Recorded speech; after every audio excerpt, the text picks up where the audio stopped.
don't care about Black Sabbath. I never did. I have no interest in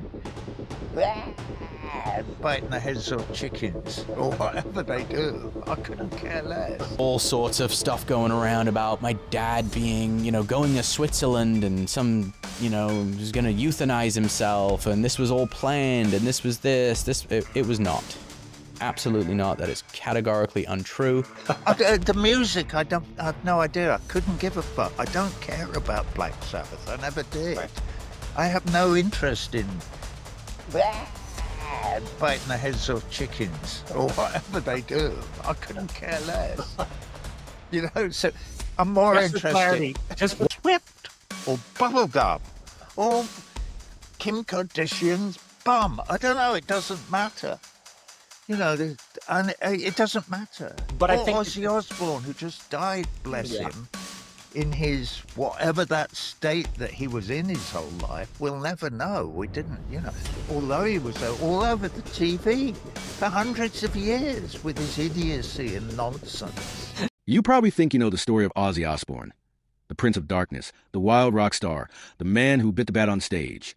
But there's a part of the story most people don't see. My biggest fear. Yeah. My biggest fear is losing a member of my family. He's not dying. Weeks after Ozzy passed away, the world mourned. Fans lit candles. Radio stations played his music. Tributes poured in from every corner of the globe. Concert venues shared memories. Fellow musicians posted heartfelt videos.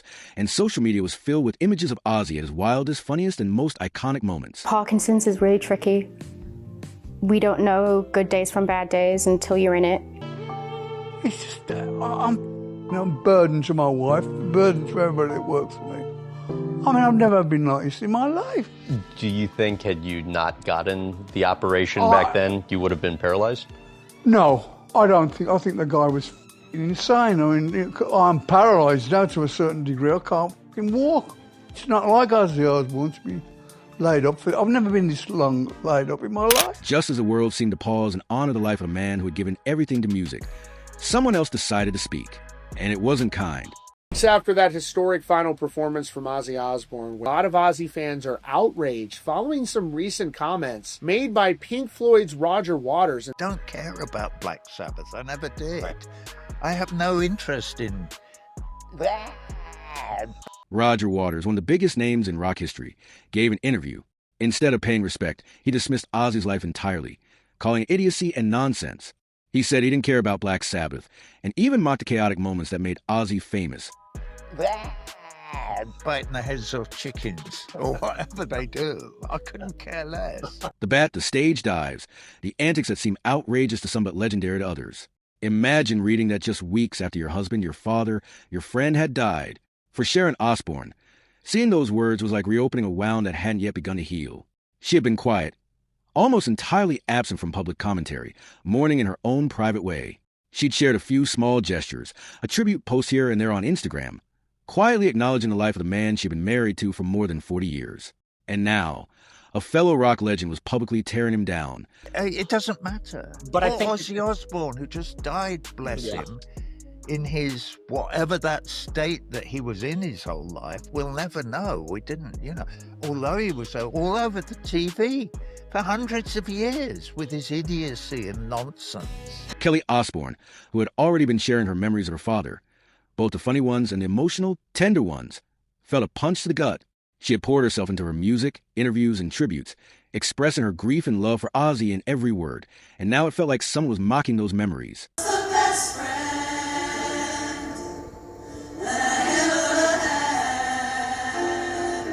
That's my biggest fear. Yeah. My biggest fear is losing a member of my family. He's not dying. Jack Osbourne had just opened his heart to the world, releasing a podcast episode filled with intimate stories about his father's final days. Listeners have been moved to tears as Jack recounted the quiet, tender moments, the laughter, and even the struggles Ozzy faced at the very end. And now, hearing these public words of disrespect, it was as if the world's mourning was being mocked alongside them. Jack didn't hold back. He went straight to Instagram, firing back in a way that left no room for misunderstanding. He called Roger Waters pathetic and out of touch, criticizing him for staying relevant only by vomiting garbage into the press. But for Ozzy's fans, and for many in the broader rock community, the timing and tone of this feels incredibly harsh and disrespectful. And then came a line that lit up headlines across the internet. My father always thought you were a expletive. Thanks for proving him right. Sharon and Kelly didn't hesitate. Both liked the post. It was a silent, yet profoundly powerful show of solidarity. This was more than a social media disagreement. It was about defending the man who could no longer defend himself, the man who had given their family everything. The unity of the Osbournes in that moment sent a clear message. Ozzy's name, his legacy, and his memory were untouchable. He obviously has some sort of strong or personal feelings against Ozzy Osbourne, more so than just saying, oh, I don't care about his music. For him to have responded in such a dismissive and disrespectful way after he recently passed. Of course, hey, it's fine if you don't like Ozzy Osbourne's music or you don't like Black Sabbath, but to act as if it's just some joke, I mean, Ozzy Osbourne wasn't just a rock star. He was a pioneer, a cultural icon, and a man who changed the course of music forever. With Black Sabbath, he helped define heavy metal, creating a sound that inspired generations of musicians. Over the course of his career, he sold more than 100 million albums worldwide. He endured scandals, addiction, personal tragedy, and relentless media scrutiny. Yet through it all, he remained Ozzy, a man of immense talent, fearless creativity, and unapologetic individuality. For the Osbournes, defending him wasn't about ego, it was about respect. It was about protecting the man who had been a husband, a father, and a friend. A man who had given them everything he had to give. The amount of records he moved, the amount of accolades that he accrued over the course of his career, I think speak very clearly that he was far more than just the caricature he's making him out to be. So really unfortunate, obviously going to draw some significant backlash here. And every insult thrown at him now was also an attack on their memories, their love, and their family. Fans noticed too. Social media exploded with outrage. People called Roger Waters' comments disrespectful and cruel. Many said, "You don't speak ill of the dead," especially someone who had contributed so much to music and culture. Tributes to Ozzy surged. Streams of Black Sabbath songs and Ozzy solo hits spiked, with fans revisiting albums, videos, and live performances. One last thing. If you have any drugs or any alcohol, give me some. Everywhere, fans share memories of Ozzy in ways that celebrated his life, not criticized it. Instead of diminishing Ozzy, the attack amplified his legend. The world was reminded of the sheer impact he had, and the Osbourne stood as a shield, showing that no words, no matter how sharp, could ever erase his influence. 1982, and suddenly the host is clinging to the desk while Ozzy freestyles answers, Hi, Night Flight fans. We're talking with the one and only Ozzy Osbourne. Good evening, Ozzy. What? Good evening, Ozzy. Hello there. How are you? Fine. Ozzy, first of all, it has been rumored that you have bitten off the heads of doves, bats, dogs, everything. We want to set the record straight. What head did you really bite? Well, in actual fact, if you want me to be funny, I bit my own head off. To truly understand why the family reacted so strongly, it helps to look behind the headlines at the man Ozzy was. Not the stage persona, not the media caricature, but the father, the husband, and the friend. Kelly Osbourne remembers him as a dad who could make her laugh like no one else. She recalls moments of pure joy, silly jokes, unexpected pranks, and a lightheartedness that could break through even the darkest days. Jack Osbourne remembers long road trips, late-night conversations, and quiet moments of guidance that showed a softer side behind the chaos of the public Ozzy. If you could give your younger self some advice, what would you give the 21-year-old Ozzy? What advice would you give you? Don't do drugs. What about the 30-year-old Ozzy? What advice would you give him? Take more drugs. Sharon Osbourne remembers a love that endured decades, surviving both public and private battles. She remembers a partner who was fiercely devoted, deeply human, and endlessly passionate about his music and family. These personal memories are what made Waters' comments so painful. They weren't just words about a rock star. They were an attack on decades of shared history, love, and emotional investment.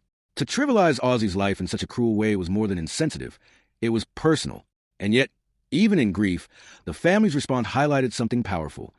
Love and loyalty can transform pain into strength. Standing together, Sharon, Kelly, and Jack made it clear that Ozzy's legacy would not be tarnished. Not by the press, not by critics, and certainly not by fellow musicians. Ozzy's career itself tells a story of why he was untouchable. Black Sabbath revolutionized music with albums like Paranoid, Master Reality, and Iron Man, defining heavy metal in ways the world had never seen before. His solo career gave fans anthems like Crazy Train and No More Tears, songs that were both commercially successful and culturally iconic. Ozzy broke records, faced controversy, and continued performing even when his health was failing. He was chaotic, yes, but also a genius in his own right, a man whose creative instincts shaped generations of music. Every moment Roger Waters mocked, Those were moments of innovation, of bravery, of a man living life on his own terms. They were history. They were art. And they were proof that Ozzy Osbourne had left an indelible mark on the world. The Osbournes' unity in the wake of such attacks is a testament to their strength as a family. They reminded the world that even in sorrow, love can be fierce and protective. Defending Ozzy was more than words. It was an action, a shield against disrespect, and a public statement that his life, his achievements, and his memory would never be diminished. Fans continue to honor Ozzy, sharing stories, memories, and performances. His music still resonates. Tributes pour in from around the world. And the Osbournes? They continue to stand strong, a family bonded by love, loyalty, and loss. Even as the world continued to mourn, new stories about Ozzy's life kept surfacing, reminders of the man behind the legend. People shared moments that revealed a softer side of Ozzy, a side rarely seen on stage or in tabloids. Stories of Ozzy comforting fans after shows, taking time to talk to young musicians, or quietly helping friends in need circulated widely, painting a picture of a man whose generosity was as legendary as his chaos. Sharon Osbourne often recalls the private moments that contrasted sharply with Ozzy's public persona. She remembers him quietly listening to her after a long day, holding her hand in moments of stress, and joking in ways that only made sense to their family. To outsiders, Ozzy was wild, unpredictable, sometimes reckless. To Sharon, Kelly, and Jack, he was family. He was love, loyalty, laughter, and occasionally heartbreak, all wrapped up in a man who had given everything to music. Kelly Osbourne spoke candidly in interviews about how her father's death left a void that could never be filled. She described the confusion, the sadness, and the anger that followed, not just because he was gone, but because people outside the family sometimes fail to honor the man he was.